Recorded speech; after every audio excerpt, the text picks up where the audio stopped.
नमस्कार दोस्तों। ये एक वॉर है जो चल रहा है दुनिया में। तीन war at the same time, और भारत का सीक्रेट वॉर वो शुरू हो चुका है। इसराइल ने भी सीक्रेट वॉर ईरान के साथ शुरू कर लिया, और रशिया भी अनलिश कर रहा है सीक्रेट वॉर यूक्रेन के ऊपर और नेटो के ऊपर। ये तीनों वॉर फ्रंट्स जो चालू है, ये शो करते हैं कुछ चीज जो कॉमन है तीनों वॉर्स के अंदर। उसके ऊपर बात करेंगे और भारत को आगे जाकर क्या करना पड़ेगा, क्योंकि ये धर्म युद्ध है जिसको हमने शुरू कर लिया है। आज इसराइल ने शुरू किया है और रशिया और साल से लगा हुआ है। हम तो 1000 साल से लगे हैं। अब आगे होगा क्या, ये सारी बातें करेंगे आपके साथ। और सॉरी, थोड़ी सी डिस्टर्बेंस हो सकती है, मैं ट्रैवल कर रहा हूँ दूसरे सिटी में, लेकिन आपसे ये शेयर करना जरूरी था। आज वो हो रहा है जो वर्ल्ड रेडी नहीं है इसको देखने के लिए, और भारत जो कर रहा है, दुनिया की हार्ट बीट को रोक रहे हैं हम लोग। इसराइल भी वही काम कर रहा है, रशिया भी यही काम करने वाला है। तो आज का जो वीडियो है वो कोई अपडेट नहीं है, वो रेवलेशन है, थंडरबोल्ट है ट्रुथ का, स्ट्रेटेजी का, from three most dangerous front lines in the world. Iran versus Israel, Russia versus Ukraine, जो अब रशिया वर्सेस यूक्रेन नहीं, नेटो बन चुका है। और भारत वर्सेस नापाक, जहां पर हमने ऑपरेशन सिंदूर शुरू किया साइलेंटली, लेकिन हमने कोर ऑफ पाकिस्तान को हिला के रख दिया। और आगे क्या कुछ करेंगे, ये अब सिर्फ महादेव का त्रिशूल बताएगा। My friends, three Wars, one common strategy, pre-emptive strike, precision के साथ, powered by national will power. और भारत सिर्फ वॉच नहीं कर रहा, अभी हम प्रिपेयर्ड हैं और हम ठोकेंगे भी घर में घुसकर। ये मोदी जी का वादा है। लेट्स बिगिन विद ये तीन वॉर्स के ऊपर स्ट्रेटेजी की बात करेंगे जो कॉमन है, और फिर भारत का उसके ऊपर भी आएंगे। पहले बात करते हैं इंडिया का अपना बैटलफील्ड, पाकिस्तान। कोई वेस्टर्न मीडिया इसके बारे में बात नहीं कर रहा। क्यों? क्योंकि हमने वाट लगाई है, वेस्ट की भी, चाइना की भी, पाकिस्तान की भी। पाकिस्तान अंदर से जल रहा है जीएन में। कोई एक्सटर्नल वॉर करने की हमें जरूरत नहीं थी, अंदर से कोलैप्स कराया है। क्यों? न्यूक्लियर बॉम्ब की फैसिलिटी पे बॉम्ब डाल दिया, आज तक अर्थक्वेक रुके नहीं है। मैं उसके ऊपर पूरा डाटा निकाल रहा हूं, और सुनने में आया है कि 1000 साल तक कोई ऐसे एरियाज है जहां पर पाकिस्तानी जा नहीं सकता। ऐसा क्योस हमने उसकी कंट्री में क्रिएट किया है, पुश्ते याद रखेंगे। और इनके पार्लियामेंट में बोला गया था पाकिस्तान के कि मोदी हमारी पुश्ते खराब कर देगा। वाकई में बिल्कुल सही कहा था, इनकी पुश्ते आएंगी ही नहीं। और जो विस्पर्स हैं पाकिस्तान के अंदर ऑपरेशन सिंदूर के ऊपर, वो राइज करती जा रही है दिन पर दिन। ये तो राहुल गंदगी जो रोज पाकिस्तान की भाषा बोलता है, उसके कारण में थोड़ा सा उनको अंदर से वो आ रहा है जोश कि देखिए हम जीत गए, वरना आप सबको पता है कि पाकिस्तान का क्या हाल किया है। और सोर्सेज जो पीओके के अंदर है, वो क्लेम करती हैं ओपनली कि इंडियन स्पेशल फोर्सेज और ड्रोन्स ने जो, और ब्रह्मोस ने जो न्यूट्रलाइज किया है टेररिस्ट लॉन्च पैड्स को long LOC and deep inside Pakistan. कोई हमने प्रेस रिलीज नहीं किया, कोई ड्रामा नहीं किया, सिर्फ एक्शन। और एक्शन लेने के बाद भी हम चुप कर गए। हमने बोला कि 11 बेसिस को हमने अटैक किया, वो कहते नहीं यार 10 और है जो इंडिया क्लेम ही नहीं कर रहा। यानी कि पाकिस्तान खुद बोल रहा है कि हमने घुर में घुस के मारा है। हाई एल्टीट्यूड के ऊपर हो या रेगिस्तान हो या समुद्र हो, कहीं हो, हमने छोड़ा ही नहीं। Pin point drone attacks terror camps के ऊपर, वो नीलम वैली हो या पाकिस्तान का डीप इनसाइड हो। सैटेलाइट असिस्टेड एआई मिशन था हमारा, और जीरो इंडियन कैजुअलिटी है। क्योंकि अब ये 1999 का वो भारत नहीं है जहां पर हमें इसराइल से मदद मांगनी पड़ी थी। ये नया भारत है जहां पर सर्जिकल स्ट्राइक 2 ओ बंद ही नहीं होगा पाकिस्तान के ऊपर। और मैसेज पाकिस्तान को क्लियर था, आप एक पुलवामा करेंगे, आपका अगली बार रावलपिंडी को हम लाल कर देंगे। पीला तो हमने कर ही दिया, इस बार पिछवाड़ा इनका।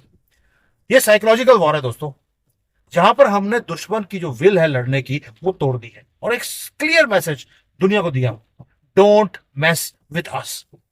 ये है भारत का असर्टिवनेस, डोमिनेंस जो है हमने दिखाई है स्ट्रेटेजिक साइलेंस के साथ। और पॉज नहीं है। और ये जो सब कुछ काम हमने किया है, ये कोई तालियां बजवाने के लिए हमने काम नहीं किया। वो तालियां बजवाने वाले तो वो सामने पाकिस्तानी है, राहुल गंदगी है, जो इसकी फैमिली ही तालियां बजा बजाकर इसने अपना काम किया। ये है भारत का रक्षा धर्म, एंड ये है हमारा secret war. Secret war, secret भी नहीं, which has started for our survival and safety of our धर्म। अब वेस्ट की तरफ चलते हैं, दो वॉर चल रहे हैं वहां पर। भारत को मैंने समझा दिया आपको कि हमारा सेक्रेट वॉर है। मिडल ईस्ट के अंदर क्या हो रहा है, वहां पर भी एक स्टॉर्म दोबारा शुरू हो गया। इजराइल ने अनलिश किया है वही प्रिसीजन लाइटनिंग स्ट्राइक्स और ऑन ईरान। किसी ने सोचा नहीं था कि इजराइल अकेला ये काम करेगा। सिर्फ मिलिट्री बेसिस के ऊपर अटैक नहीं किया, जो ईरान की न्यूक्लियर कोर है उसको तबाह किया है। यानी कि ईरान का जो ब्रेन था, न्यूक्लियर बॉम्ब, इनको तो न्यूक्लियर बॉम्ब से बड़ा प्यार है, उसको उड़ा दिया है। साथ में जितने न्यूक्लियर साइंटिस्ट थे सबको ऊपर भेज दिए और ईरान के एयर बेसिस मिट्टी में मिला दिए ओवरनाइट। साथ में जो टॉप लीडरशिप थी आर्मी की वो गई। इतनी प्रिसीजन। बेडरूम 4 बेडरूम का घर है, उसमें बच्चा साथ वाले कमरे में सो रहा है। जिस कमरे में जनरल साहब सो रहे थे उसी कमरे में जाकर ड्रोन जाता है और उसको मार देता है। इतनी प्रिसाइज। और उसके बाद आया जनरल, गए एयर बेसिस उड़ा दी, उसके बाद न्यूक्लियर साइट्स को उड़ाने के लिए F-16, F-15, F-35 कुछ नहीं छोड़ा ईरान की स्काई के ऊपर और धुआं धुआं कर दिया। हर रडार को तोड़ा है। इनके जितने भी एयर डिफेंस सिस्टम थे चाइना के थे ना, उनको भी तबाह किया और अंदर एआई को यूज किया जैसे भारत ने किया, सैटेलाइट के इंटेलिजेंस को यूज किया जैसे भारत ने किया, और वैसे ही अटैक किया जैसे भारत ने पाकिस्तान को किया था। क्योंकि ये भी एक वॉर नहीं है, यहां पर भी इसराइल ने साइकोलॉजिकल डिस्ट्रक्शन किया है ईरान के अंदर। और इसराइल ने कोई हाइड नहीं किया जैसे भारत ने तो बोला ही कुछ नहीं। हमने क्या कुछ किया है, इसराइल ने पब्लिश किया। क्यों? क्योंकि वो भी एक मैसेज सेंड करना चाहते थे दुनिया में। आपने अगर ईरान को न्यूक्लियर बॉम्ब बनाने के लिए हेल्प किया तो आपकी जो लाइफ है वो भी काउंटडाउन में शुरू हो गई, वो भी वैसे ही होगा जैसे न्यूक्लियर साइंटिस्ट के साथ हमने किया है। इसराइल भी दोस्तों, इसराइल भी फाइट कर रहा है वॉर ऑफ भारत की तरह। और उसकी इंस्पिरेशन वो 6 डे वॉर जो 1967 में इन्होंने करी थी सारे मुसलमान कंट्रियों के साथ। पूरा इजिप्शियन एयरफोर्स को उड़ा दिया था। सुबह जब ब्रेकफास्ट करने उठे लगा पूरी की पूरी एयरफोर्स उड़ा दी गई है। Same strategy, same execution, only this time पिछली बार तो अपनी हिम्मत से किया था, इस बार AI, satellites, hypersonic warning systems सबको यूज किया। और ये सिर्फ वॉरफेयर नहीं है दोस्तों, ये एआई पावर्ड जियोपॉलिटिकल चेस है जो भारत ने शुरू करी पाकिस्तान के साथ, अभी इजराइल भी कर रहा है और भारत लर्न भी कर रहा है। हमने पाकिस्तान के विरुद्ध में भी हमने सीखा और अभी भी सीख रहे हैं। फ्री लेसन दे रहे हैं नेतन्याहू यूट्यूब के ऊपर। अब आते हैं रशिया यूक्रेन। दोस्तों, आईसी फ्रंट ऑफ यूरोप जहां पर रशिया यूक्रेन का वॉर चल रहा है वो एक ग्लोबल बैटलफील्ड बन चुका है। ये अब यूक्रेन का वॉर नहीं रहा, ये नेटो वर्सेस रशिया हो गया। अमेरिका की जो आर्म्स की फैक्ट्रीज हैं वो बूम कर रही हैं, हथियार बिक रहे हैं, और यूरोप पिस रहा है, एनर्जी सिस्टम उनके चोक हो रहे हैं। और पुतिन पुतिन क्या कर रहे हैं? पुतिन ने भी हेल्प ले ली सबकी, भारत की हेल्प करी, हेल्प ली उन्होंने कि भाई जो सैटेलाइट की इमेजरी है वो हमें चाहिए, हमने भेजी उनको। उन्होंने ईरान के ड्रोन लिए, चाइनीज की चिप्स लिया, यानी कि ग्लोबल स्ट्रेटजी इकट्ठी कर रशिया ने भी, पुतिन ने भी वॉर किया नेटो के साथ। और भारत उस वॉर को भी क्वाइटली वॉच करता रहा कि ये नेटो और ये बाकी के कंट्रीज किस तरह से रशिया को मत दे रहे हैं। वो सारी चीजों का तोड़ निकाल कर हमने पाकिस्तान के साथ काम किया था। यानी कि रशिया हमें स्ट्रेटजीज को फीड भी कर रहा था और हम भी रशिया को स्ट्रेटजीज को फीड कर रहे थे। रशिया के पास आपको मालूम है जो हाइपरसोनिक मिसाइल्स हैं वो नेटो की जो जितने भी वेपन डिपो से जो यूक्रेन के अंदर बनाए हुए थे सबको तबाह किया। वही सेम दोबारा से एआई गाइडेड टैंक्स, ड्रोन्स, उन्होंने पूरे वॉरफेयर को रीडायरेक्ट कर दिया। लेकिन यहां पर एक बिगर क्वेश्चन भी है और डेंजर भी है। जो नेटो है आज उसने यूक्रेन को यूज किया रशिया के खिलाफ। आपको मालूम है रशिया भी अपनी एग्जिस्टेंस की लड़ाई लड़ रहा है नेटो के खिलाफ। आपको नहीं लगता कि आज नेटो ने कीव को यूज किया, कल को कश्मीर को यूज कर सकते हैं? और क्या ये जो आई वॉरफेयर है जो हमने चाइना और पाकिस्तान के बीच में यूज किया है, क्या कल को ये एक नया नेक्सस नेटो वाले शुरू यूज नहीं कर सकते या डीप स्टेट नहीं कर सकता कि चाइना, पाकिस्तान, बांग्लादेश, बर्मा सबको एक्टिवेट किया जाए ताकि हमारा भी यहाँ पे सिस्टम फेल हो जाए? इसराइल के साथ यही हो रहा है।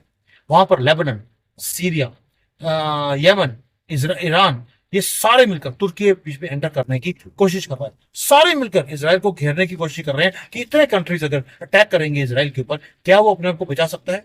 वो टेस्टिंग वहां चल रही है और एक्सपेरिमेंट हमारे साथ भी कल को हो सकता है। और यहीं पर मैं बोलता हूं, भारत को अब सीखना चाहिए कि अगली बार वॉर एक कंट्री नहीं करेगी, 5-6 इकट्ठे मिलकर करेगी। और भविष्यवाणी ऑलरेडी जो भविष्य मालिका है उसमें की हुई है, ये सारे कंट्रीज इकट्ठे मिलकर पाकिस्तान की हेल्प करेंगे। हमें स्पेक्टेटर नहीं बनना चाहिए। ये तीनों वॉर में हमने देख लिया, प्रिसीशन स्ट्राइक आपको जरूरत है और हमारे पास वो कैपेबिलिटी है। लेकिन हम एक पैटर्न देखते हैं मॉडर्न वॉरफेयर का, कि आपको प्रीएम्प्टिव स्ट्राइक करनी पड़ती है। वो इसराइल हो जैसे ईरान के अंदर प्रीएम्प्टिव स्ट्राइक कर रहा है, भारत हो जैसे पीओके के अंदर, और पाकिस्तान के डीप इनसाइड 100 200 किलोमीटर अंदर जाकर हमने स्ट्राइक किया। लेकिन एक ट्रुथ वो है, आपको अटैक पहले करना पड़ेगा। जब वो आपके ऊपर अटैक करे उसके बाद अटैक करने का फायदा नहीं है। रशिया ने पहले अटैक किया, इसराइल ने ईरान के ऊपर अटैक पहले किया, इससे पहले कि ईरान अटैक कर सकता। भारत ही एक कंट्री है जिसको गुड बॉय बनने की आदत है। जब हमारे ऊपर पाकिस्तान अटैक करेगा तब हम करेंगे। भाई आपको मालूम है लॉन्च पैड्स कहाँ हैं, जाकर ठोको और खत्म करो। ये मोदी जी का वर्ड्स है कि मैं वो सारे लॉन्च पैड्स को खत्म करूंगा। करते क्यों नहीं। और दूसरा, एक तो प्रीएम्प्टिव स्ट्राइक है, दूसरा है एआई पावर टारगेटिंग है। अब ये वॉर उस बात की नहीं रही कि किसके पास सोल्जर्स ज्यादा है, इट इज अबाउट किसके पास बेटर एल्गोरिदम्स है। मैंने अमेरिका की वीडियो बनाई थी कि किस तरह से अमेरिका चाइनीज को यूज कर चाइना को हराने की वो कोशिश कर रहा है। वीडियो देखना आपको मजा आएगा। वही एआई पावर्ड टारगेटिंग है। और तीसरा है साइकोलॉजिकल वॉरफेयर। भाई आप ऑपरेशंस को पहले लीड करते हैं, दूसरा बंदा वहां पे काम करना शुरू करता है और आप दूसरी तरफ जाके उल्टे डायरेक्शन में आप ठोक कर आए, तो पब्लिक को थ्रेट करते हो और ओपनली उन्हीं की पब्लिक को यूज करते हो उन्हीं के खिलाफ।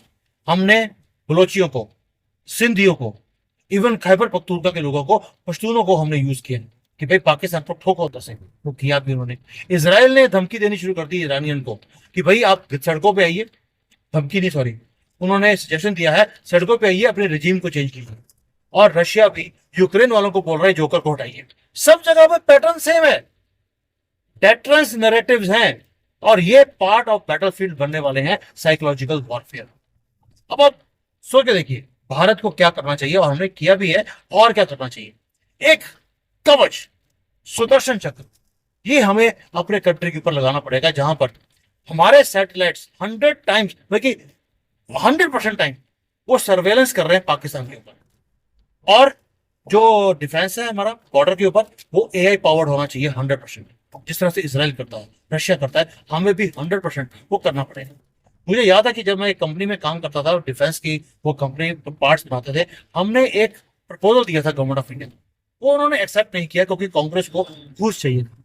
वो ये था कि आपको बॉर्डर के ऊपर आर्मी की जरूरत नहीं है, सिर्फ टावर लगेगी, उधर से मक्खी भी आएगी, टावर में से अपने आप गोली चलेगी। लेकिन इंडियन गवर्नमेंट ने उसको ओके नहीं किया।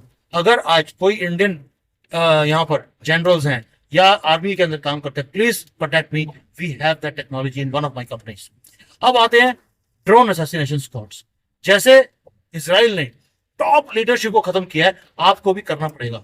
हाफिज सईद हो, आसिम मुनीर हो, चुन चुन के ऊपर 72 होर्स के पास उनको भेजना पड़ेगा। वही आपके पास एक इलाज है। और ग्लोबल इंफॉर्मेशन वॉरफेयर जो है वो कैंपेन आपको चलाने पड़ेंगे, वो एक्स हो, वो यूट्यूब हो, वो कहीं भी हो। यूट्यूब के ऊपर हमने जितनी वीडियो बनाई इसके ऊपर यूट्यूब ने बंद कर दी, हम नेशनलिस्ट की। लेकिन ये लड़ाई हमें लड़नी पड़ेगी। ये इट इज नॉट पॉसिबल, लेकिन इट इज नेसेसरी, और लड़नी पड़ेगी, हम लड़ेंगे। और आपको यह भी मालूम नहीं है कि हमारे अकाउंट्स को शैडो बैन कर दिया गया है, कि हमारी वीडियोस चलने ही नहीं देती। क्या फर्क पड़ता है। ये बैटल है। बैटल में सामने वाला भी आपके साथ लड़ेगा, आपको भी लड़ना पड़ेगा, लंबी लड़ाई। लेकिन आपको बैटल फील्ड को लीड करना पड़ेगा इन द फ्यूचर। हमें विक्टिम नहीं बनना, लीड करना है। आप इजराइल को देखिए, रशिया को देखिए, हमें विक्टिम बनते हैं फिर हम हिट करते हैं, वो तरीका हमें छोड़ना पड़ेगा। This good boy mentality has to go away. अब आप सोच के देखिए, भारत, इजराइल, रशिया, तीनों में कॉमन क्या है। तीनों में 3 चीजें कॉमन। एक तो शेयर्ड बिलीफ है, तीनों दोस्त हैं और तीनों स्ट्रेंथ से काम करते हैं। हम स्ट्राइक भी करते हैं तो विद स्ट्रेंथ। और वेट, मोदी जी कहते हैं मेरे से इंतजार होता नहीं है, हमें वेट करने की जरूरत नहीं है, उन दोनों ने तो दिखा दिया कि हम वेट नहीं करते। भारत अब तक वेट करता रहा, अब हमने बोल दिया ऑपरेशन सिंदूर कभी बंद नहीं होगा, ये लगातार चलता रहेगा जब तक पाकिस्तान के टुकड़े टुकड़े नहीं हो जाते। दूसरा शेयर्ड वेपन है, यानी कि आर्टिफिशियल इंटेलिजेंस अब एक वेपन बन गया है। ये आर्टिलरी, हमें बॉम्ब्स मिसाइल्स इसको शेयर करने की जरूरत नहीं है। आर्टिफिशियल इंटेलिजेंस एंड इंफॉर्मेशन हमें शेयर करनी पड़ेगी, वो हम कर रहे हैं। और तीसरा है एक शेयर्ड गोल। गोल है कि अपने नेशन को सर्वाइव कराना है। हमने इस्लामियों से, इसराइल ने इस्लामियों से, और रशिया ने नेटो से। और इसको करना पड़ेगा, अगर नेशन को बचाना है आपको अग्रेशन के साथ ही काम करना पड़ेगा। ये जो है ना, वो अगर कुछ करेगा तो हम करें, वो हमारे गुरुद्वारों पर, मंदिरों पे, हमारे घरों पे अटैक करें, आप बोले नहीं हमने तो उस एरिया पे अटैक नहीं करना जहां पर लोग रहते हैं। ओ भाई, वो हमारे लोगों को अटैक करते हैं, आप भी कीजिए। जब तक उसी भाषा में जवाब नहीं देंगे तब तक काम नहीं होगा। जैसे आप इसराइल है, इसराइल के जो रिहायशी इलाके थे वहां पर ईरान ने अटैक किया ताकि जनरल पब्लिक वो हताश हो। इसराइल ने भी कल ईरान के अंदर रिहायशी इलाकों पे जहां लोग रहते थे वहां पर अटैक किया है, और मीडिया ने क्या किया, देखिए यहां पर अटैक हो गया है, 2 लेडीज, 1 बच्चा मारा गया है। ओ भाई, मर्दों की बात नहीं करता, क्योंकि उससे आपका नैरेटिव बनता नहीं है इस मीडिया का। ये नैरेटिव वॉर है जो मीडिया और ये कंट्रीज करती हैं हमारे साथ। आपको लड़ना पड़ेगा, फर्क नहीं पड़ना चाहिए आपको कि गूगल क्या कहता है, ट्रम्प क्या कहता है, ह्यूमन राइट्स वाले क्या कहते हैं। ह्यूमन राइट्स है for humans, not for animals and for cockroaches सिर्फ पेस्ट कंट्रोल। दोस्तों, हमें अब चलना पड़ेगा इस बात के, not with fear but with fierce vision. Ram Rajya बनाना है तो आपको शस्त्र विद्या और शस्त्र पूजा करनी पड़ेगी।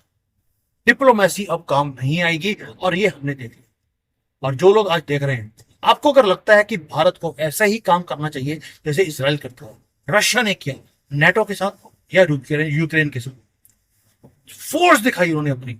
अगर आपको लगता है कि ऑपरेशन सिंदूर हमें पहलगाम के बाद नहीं, पहलगाम से पहले करना चाहिए, ये नया डॉक्ट्राइन हमें अगर करना चाहिए तो प्लीज जय हिंद लिखना मत भूलना, या अब यहां पे सजेशन मत देने लग जाना मोदी जी आपको ये करना चाहिए और मोदी से होगा नहीं, ये नहीं चाहिए। मोदी से हो, जो किया उन्होंने अभी पाकिस्तान के अंदर, अभी 1000 साल तक उस एरियाज में जा नहीं सकते पाकिस्तानी जहां पर हमने न्यूक्लियर एसेट्स को डिस्ट्रॉय किया है। आज तक अर्थक्वेक बंद नहीं हुए हैं, आज 1 महीने से ज्यादा हो गया। और क्या आपको लगता है कि हमें यार हमारे पास राइट है, we have the right to strike first?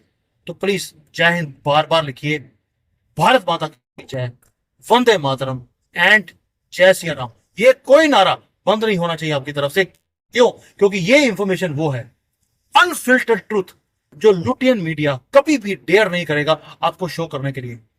ये सुमित जैन इसलिए आया है यूट्यूब के ऊपर आपके लिए। थैंक यू, जय हिंद।